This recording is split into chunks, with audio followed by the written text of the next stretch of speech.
నమస్తే, welcome to our channel. నేను Priyanka Rao. IPS అధికారి సునీల్ కుమార్ ఇప్పుడు సస్పెండ్లో ఉన్నారు. అది పక్కన పెడితే రీసెంట్గా ఆయన ఒక ఐపీఎస్గా ఎప్పుడు ప్రవర్తించట్లేదు. రాజకీయాల మీద కామెంట్స్ చేస్తూ ఒక రాజకీయ నాయకుల్లాగా మాట్లాడుతున్నారు. మొన్న మనమే మాట్లాడుకున్నాం, కులాలని రెచ్చగొట్టే ప్రయత్నం చేశారు అని. ఆ తర్వాత కులాల మధ్య చిచ్చు పెట్టే ప్రయత్నం కూడా ఆ మధ్య చేశారు, రాజకీయం చేశారు. ఈ రోజు చూస్తే ఆయన ట్విట్టర్ అకౌంట్లో కొన్ని రఘురామకృష్ణంరాజు గారికి సంబంధించి కొన్ని వ్యాఖ్యలు చేశారు. ఎందుకు ఈ సునీల్ కుమార్ త్రిబులర్ గారిని టార్గెట్ చేశారు అనేది తెలుసుకుందాం. అలానే ఒక గాంజా దొంగ అంటూ కూడా రఘురామకృష్ణరాజు గారిని ప్రస్తావించడం, ఆయన పదవి అంటే సిబిఐ పోలీసులు ఆయన్ని అరెస్ట్ చేస్తారు అని చెప్పడం ఎలా చూడాలి అనేదే ఇక్కడ ఒక పెద్ద క్వశ్చన్ మార్క్. దీని గురించి మాట్లాడుకుందాం. మనతో మాట్లాడడానికి ప్రముఖ పొలిటికల్ అనలిస్ట్ అంకంరావు గారు ఉన్నారు. ఆయన అడిగి తెలుసుకుందాం. నమస్కారం సార్. సరే, ఈ సునీల్ కుమార్ అనే ఆయన ఎందుకు త్రిబులర్ గారిని టార్గెట్ చేశారు? మొన్న మధ్యేమో ఆయన్ని పదవి నుండి తొలగించండి, కేసు సక్రమంగా నడవాలి కదా అన్నారు. ఈ రోజేమో ఆయన ఒక గాంజా దొంగ కింద ఆయన ట్విట్టర్లో రాసుకొచ్చారు. 949 కోట్ల గాంజా దొంగ అంటే సార్ ఎందుకు ఈ విధంగా? నిజంగానే ఆయన త్రిబులర్ గారు గాంజా దొంగ? 945 కోట్ల రూపాయలు ఆయన లోనుకు సంబంధించి డబ్బులు ఇవ్వలేదని చెప్పని చెన్నైలో పెట్టినటువంటి ఆయన సంస్థకు సంబంధించి డబ్బులు కట్టలేదు, దానివల్ల సిబిఐ వాళ్ళు కేసు పెడుతున్నారు, దాంట్లో అరెస్ట్ కాబోతున్నాడు అని చెప్పాడు. ఇక్కడ గమనించుకోవాల్సింది ఏంటంటే తమిళనాడు రాష్ట్ర ప్రభుత్వం ఆ కంపెనీకి బకాయి పడింది.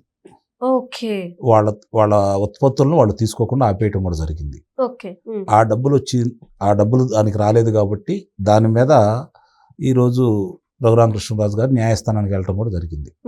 సో అక్కడ జరుగుతున్నటువంటి సంబంధించిన దానికి ఎవరి ప్రమేయంతో జరిగిందనేది ప్రపంచవ్యాప్తంగా మొత్తంగా తెలుసు.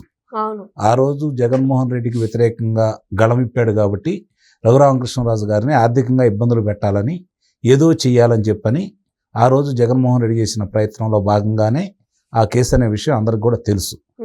సో ఆయన దాంట్లో ఏమీ దాచుకోవట్లేదు, జరిగిన విషయాలన్నీ చెప్తానే ఉన్నాడు. ఈయన కొత్తగా చెప్పాల్సిన అవసరం లేదు, కొత్తగా అక్కడ జరిగేదంటూ ఏమి లేదు. మీరు అన్నట్టు ఈరోజు రఘురామకృష్ణరాజు గారికి ఆయన ఎందుకు తీసుకున్నాడు అంటే, సునీల్ కుమారు అతనికి రాజకీయంలో రావాలనే కోరిక బలంగా ఉంది. తన వెనకాల విపరీతంగా జనం ఉన్నారని చెప్పని ఇప్పుడు దాకా నమ్మిస్తా ఉన్నాడు. నాన్నప్పుని సామెతలాగా తయారవుతుంది కాబట్టి అది కూడా ఏదో చూద్దామని చెప్పిన ఉద్దేశంతో రఘురామకృష్ణరాజు గారు పిలుస్తూనే ఉన్నారు. రా బాబు రా, రాజకీయ పార్టీ పెట్టు, కాకి చొక్కా వదిలేసి కద్దర చొక్కా వేసుకో, నేను ఎవరు వద్దన్నారు అని చెప్పని ఆయన చెప్తానే ఉన్నాడు.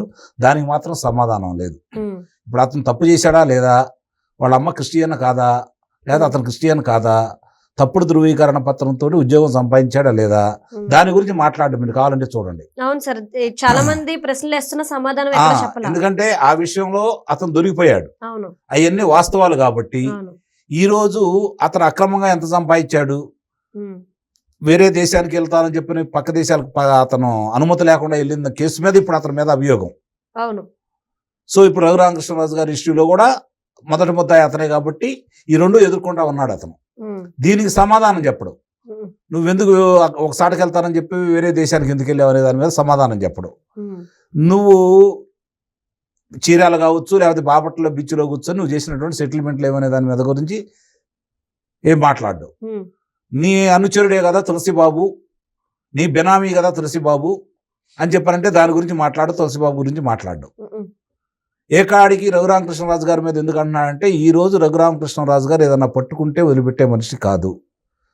ఆయన చంపేయాలని ప్రయత్నంలో భాగంగా నీ ద్వారా జగన్మోహన్ రెడ్డి ఆయన చంపాలని ప్రయత్నం చేసినప్పుడు నిన్ను ఆ రోజు దాంట్లో పాలు పంచుకున్నటువంటి పిఎస్ఆర్ ఆంజనేయుల్ని, అలాగే ఈ తులసిబాబుని, జగన్మోహన్ రెడ్డిని ఈరోజు శంకరగిరి విమానాలు పట్టించే విషయాన్ని చూస్తూనే ఉన్నాం.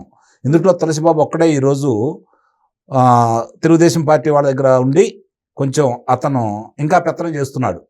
మిగిలిన వాళ్ళ పరిస్థితి ఏందో మనం చూస్తూనే ఉన్నాం. త్వరలో నీ పరిస్థితి కూడా అదే, దాంట్లో అనుమానం లేదు. నేను సస్పెండ్ చేశారు ప్రస్తుతానికి, రేపు పొద్దున జైల్లో పెడతారు. అందులో అనుమానం ఏముంది? సాక్ష్యాధారాలన్నీ బలంగా ఉన్నాయి. నాకు గుర్తులేదు, మర్చిపోయాను, తెలియదు అంటే వదిలిపెట్టే పరిస్థితి అయితే ఏమి ఉండదు. అంటే సార్ కొన్ని విషయాల్లో ఇప్పుడు ఆయన ఒక ఐపీఎస్ అధికారి, నాకు తెలియదు, గుర్తులేదు, మర్చిపోయాను అంటున్నాడు. ఆయన అసలు ఆయన పదవికే అర్హుడు కాదు కదా అప్పుడు.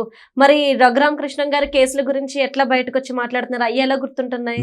అదే చెప్పేది, అంటే వాళ్ళు కావాలని చేస్తున్నారని స్పష్టంగా అర్థమైపోతున్న తర్వాత ఉమ్, రఘురామకృష్ణరాజు గారిని రాజద్రోహం కేసు కింద అవును. ఆయన తీసుకొచ్చిన విధానం కావచ్చు, తీసుకొచ్చిన తర్వాత ఆయన మీద మరి థర్డ్ డిగ్రీ ప్రయోగించిన విధానం కావచ్చు, ఉమ్, ఆయన చంపేయాలని చెప్పని ముసుగులేయించుకొని వాళ్ళందరూ కొడతా ఉంటే ఉమ్, జగన్మోహన్ రెడ్డికి వీడియో కాల్ తీసి చూపించిన విధానం కావచ్చు, ఉమ్, ఇవన్నీ కూడా పైపెచ్చు అది మీరో నేనో చెప్పలా, అవును. అక్కడ ఉన్నటువంటి ఆయన కింద పనిచేసినటువంటి పోలీస్ అధికారులు 164 స్టేట్మెంట్ ఇచ్చారు. అవును. దాన్ని అయితే మార్చలేవు కదా నువ్వు.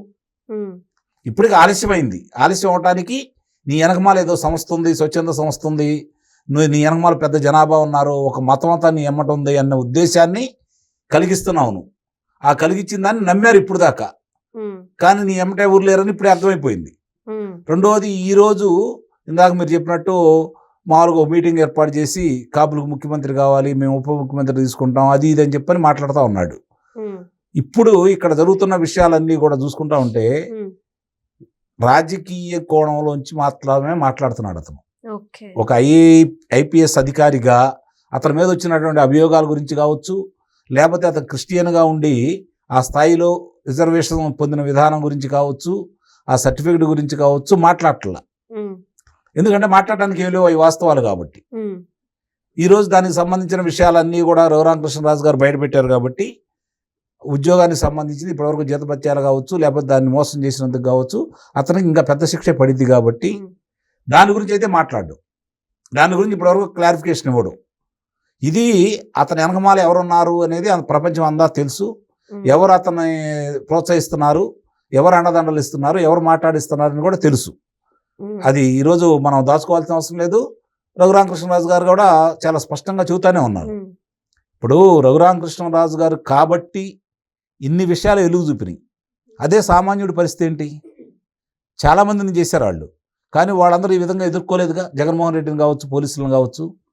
దీన్ని చూసి రఘురామకృష్ణరాజు గారి ఉదంతాన్ని చూసి ఆ 5 సంవత్సరాల్లో ప్రజానాయకుల మీద వాళ్ళు చేసినటువంటి దాష్టికాన్ని దృష్టిలో పెట్టుకొని అందరూ కూడా ఈరోజు కేసులు పెట్టాలి. అచ్చెన్నాయుడు గారి కానించి జేసీ ప్రభాకర్ రెడ్డి గారి దాకా, అంటే శ్రీకాకుళం నుంచి మొదలుపెట్టి అనంతపురం జిల్లా దాకా ఏ నాయకులనైతే వాళ్ళు హింసించారో, ఈ విధంగా చేశారో, వాళ్ళందరూ కూడా ఈరోజు ఆ రోజు ఎవరైతే అధికారులు ఉన్నారో వాళ్ళందరి మీద కూడా కేసులు పెట్టాలి. ఉమ్, అప్పుడు కానీ వీళ్ళందరూ దారిలోకి రారు. వీళ్ళు ఒక్కళ్ళే కాదు, ఇతను ఒక్కడే కాదు, ఉమ్, ఇలా చేసిన అధికారులు, పోలీసు అధికారులు చాలా మంది ఉన్నారు. అవును. నిజాయితీగా చేసే వాళ్ళందరూ కూడా ఈరోజు కడుపు మండతా ఉన్నారు. ఎందుకంటే అవును సార్. వాళ్ళ డిపార్ట్మెంట్ని ఈరోజు వీళ్ళ ద్వారా భ్రష్టు పట్టించారని, తలవంపులు తెచ్చారని చెప్పని, నిజాయితీగా పనిచేద్దాం, రాష్ట్రానికి ఉపయోగపడదాం, నిజమైన దోషులు శిక్షిద్దామని చెప్పని భావించే పోలీసులు అందరికి కూడా ఈరోజు వీళ్ళ మీద కోపంగా ఉంది. ఉమ్, ఆ అవకాశం ఇప్పుడు ఈ కూటమి ప్రభుత్వం, కూటమిలో ఉన్నటువంటి మంత్రులుగా ఉన్నవాళ్ళు, ప్రజాప్రతినిధులుగా ఉన్నవాళ్ళు ఆ పోలీసులకు అవకాశం ఇవ్వండి. ఒక్క అవకాశం ఇచ్చి చూడండి, వాళ్ళు ఏం చేస్తారో మీరే చూస్తారు. ఓకే. ఎందుకంటే చాలా విషయాలు మనం చూస్తానే ఉన్నాం. ఈ కూటమి ప్రభుత్వం అధికారంలోకి వచ్చిన తర్వాత ఉమ్, ఎన్ని విషయాలు వెలుగు చూస్తూ ఉన్నాయో, దాంట్లో ఎంత సమర్థవంతంగా మద్యం కుంభకోణం కావచ్చు, లేకపోతే పరకామణి కేసు కావచ్చు, అవును. లేదంటే తిరుమల తిరుపతిలో నెయ్యిలా తయారు చేసినటువంటి రసాయనిక నెయ్యిని వాడిన విధానం గురించి కావచ్చు, ఉమ్, మరి వల్లభనేని వంశీ విషయంలో కావచ్చు, అవును. వీళ్ళందరి విషయంలో ఎంత చురుగ్గా, ఎంత చక్కగా, ఎంత సమర్థవంతంగా ఈరోజు వాళ్ళు న్యాయస్థానానికి వెళ్ళినా కూడా ఆధారాలన్నీ వాళ్ళు ముందు పెట్టి ఉమ్, ఒక్కళ్ళ కూడా బయటికి వెళ్ళడానికి వీలైన విధంగా ఆధారాలు సేకరించినటువంటి ఈ పోలీసుల్ని ముఖ్యంగా అభినందించాలి. అంటే ఈ పోలీసు వ్యవస్థలో అతని మాట కొంతమంది అన్నారు, ఇంకా నిజాయితీగా పనిచేసే వాళ్ళు ఉన్నారని చెప్పని మనకు అర్థమైపోతా ఉంది. అవును సార్. కాబట్టి వాళ్ళందరికీ అవకాశం ఇచ్చి చూడండి. ఈ అవినీతి పరుల్ని వాళ్ళు కనీసం ఒక 6 వారాల లోపు మొత్తాన్ని కారాగా జైల్లో పెడతారని చెప్పైతే నేను నిస్సందేహంగా చెప్పగలను. Okay, right. Thank you so much sir.